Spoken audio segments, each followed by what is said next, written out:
Bonjour à tous, bienvenue sur Sensation. Alors connaissez-vous le Bushido? Ça tombe bien, moi non plus.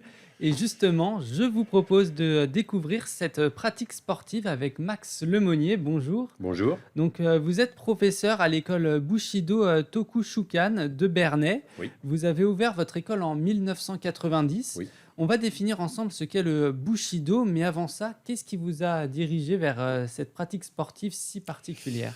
J'ai fait du karaté à l'âge de 9 ans parce que j'étais attiré déjà par les arts martiaux. Et puis j'ai vu beaucoup de films grâce aux professeurs qui nous emmenaient de temps en temps dans un restaurant japonais. Des films de Shambara qui sont des films de samouraïs.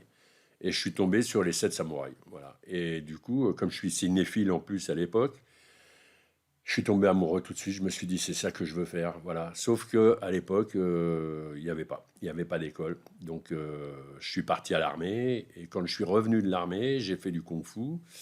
Et mon ami qui était avec moi, un des élèves avec qui on était devenus potes, me dit, ouais, il y a un professeur japonais, il cherche des élèves absolument. Il faut que tu ailles voir. Donc, j'ai été voir sans, voilà, avec toujours la sensation de savoir si c'était vrai ou pas. Effectivement, quand on est arrivé en bas de l'immeuble, qui était un immeuble cossu, il y avait une annonce où il cherchait des élèves français pour perfectionner son dojo, du moins pour garder une attache avec la France. Donc je suis monté dubitatif, et quand je suis arrivé, c'est une japonaise qui m'a reçu, habillé en kimono traditionnel. L'appartement faisait 700 mètres carrés, il était au dernier étage de l'immeuble, c'était extraordinaire, et je suis tombé, alors là, je suis tombé là. Pour moi, c'était un monde merveilleux, quoi. C'était comme si j'avais découvert la lune presque. Et donc vous connaissiez l'existence de cette pratique avant d'aller dans ce dojo? Alors, je connaissais le sabre japonais par les samouraïs, mais je connaissais rien du tout de tout ce qui va avec, quoi. Parce qu'en fait, il y a beaucoup de choses qui vont avec. C'est pas uniquement de pratiquer le iaido qui compte, c'est tout ce qui va avec. Et donc, on va définir ensemble qu'est-ce que le Bushido. Vous êtes mieux placé que moi pour en parler, donc on vous écoute. Alors, le Bushido, en fait, de compte, c'est exactement la même chose que les chevaliers de l'époque du Moyen Âge. C'est-à-dire que c'est comment on dirait, un code d'honneur, voilà, qu'ils doivent respecter. Et dans l'ensemble, ça s'appelle Bushido. Voilà, c'est l'art du guerrier, samouraï. Voilà. Et donc, j'ai commencé à apprendre ça par le iaido, hein, le sabre, en bavant un petit peu, parce que je suis resté quand même 9 ans avec un maître qui était japonais. Donc je fais toujours partie, hein, de la famille, puisque j'ai eu mon adhésion pour représenter sa famille ici et son école ici en France depuis 1990. Mais j'ai connu d'autres profs, hein, parce que lui, il est reparti au Japon. Mais en attendant, il m'a tout appris. Voilà, il m'a appris que être samouraï, c'était pas uniquement sortir un sabre, couper les gens. Non, c'était pas ça. Il y avait une philosophie derrière, il y avait un code d'honneur à respecter, la politesse, la courtoisie, le respect du gens déjà, hein, c'est pas toujours donné à tout le monde. C'est de savoir ce qu'on a dans un dojo, comment on salue et pourquoi, comment c'est placé. Voilà, ça c'était déjà les premières choses. Ensuite, on a appris le bokken, voilà, c'est en bois, après avec le sabre. Après, son épouse pratiquait le naginata et le kyudo, donc j'ai fait du naginata, hein, qui est la lance avec la lame courbe. Et puis le kyudo, c'est le tir à l'arc. Alors ça, c'est extraordinaire, parce que quand on finit après 2 heures de cours, ou 4 heures même des fois, tirer à l'arc ou faire un peu de naginata, c'était quelque chose de très très décontractant.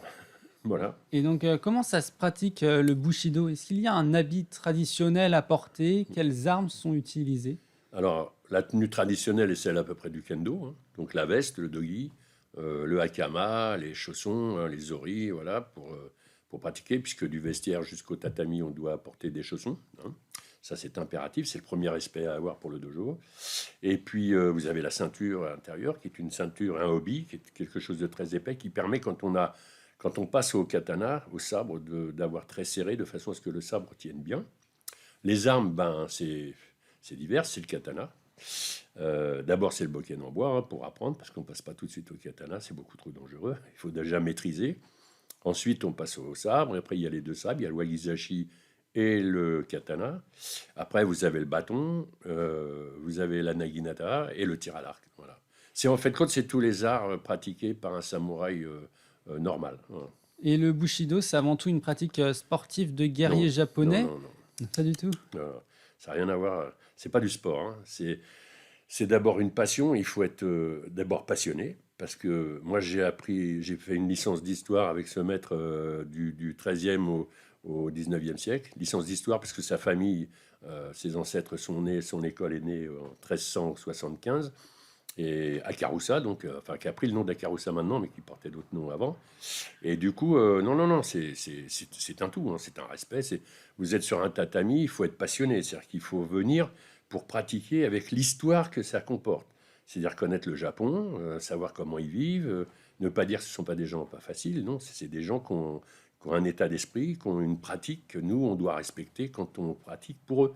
Après, quand on est en dehors, on est français. Quand on est sur un dojo et qu'on nous a donné quelque chose, il faut le pratiquer comme on nous l'a donné et pas le détruire. Donc il faut être passionné. Si vous faites un art martial, il faut être passionné.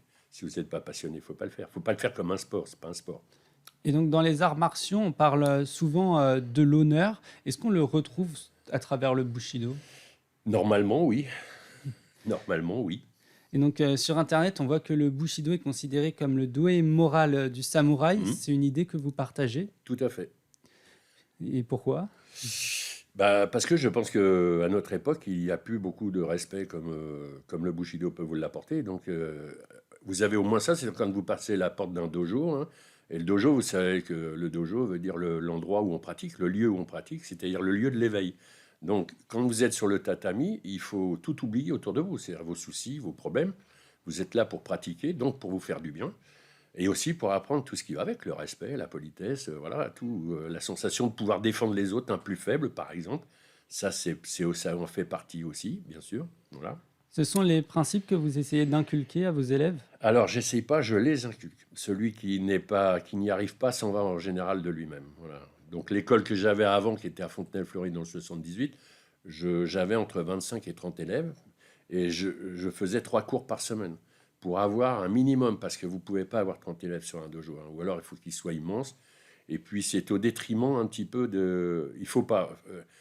parce que après, les élèves qui sont au loin n'entendent pas. Si vous commencez, vous ne pouvez pas former des senpai, qui sont vos bras droits, et qui peuvent prendre effectivement le cours en vous donnant un coup de main sur les nouveaux qui arrivent, pendant que vous continuez avec les anciens, ou vice-versa.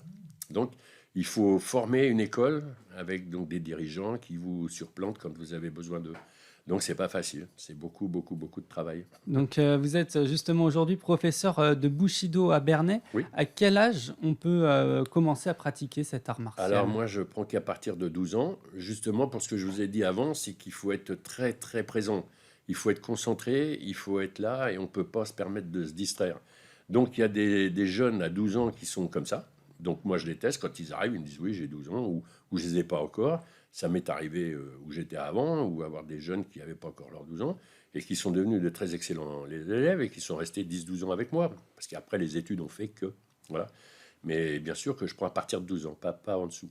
Le Bushido, c'est un sport mixte. En d'autres termes, est-ce que les femmes peuvent également le pratiquer? Mais bien sûr, je les encourage de pratiquer. D'ailleurs, il y en a dans tous les autres arts martiaux, dans l'aïkido, dans le karaté, voilà.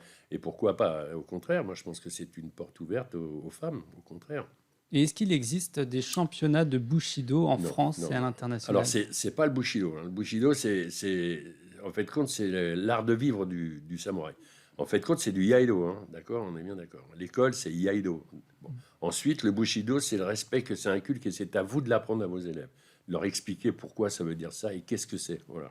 Les passionnés, en fait. Voilà. Et donc, comment on valorise et on fait avancer cet art martial? Ah, alors, moi, j'ai l'avantage de pouvoir parler du Japon et de mon maître qui m'a beaucoup parlé, d'avoir une licence d'histoire, donc je sais un petit peu ce qu'il en est au Japon. J'ai un fils qui est marié au Japon, qui est au Japon, qui était sommelier en France, qui est en train d'ouvrir sa petite entreprise là-bas et est marié à une japonaise. Donc, j'ai beaucoup de relations entre les descendants de mon maître qui lui est décédé et puis la famille japonaise que mon fils pratique aussi.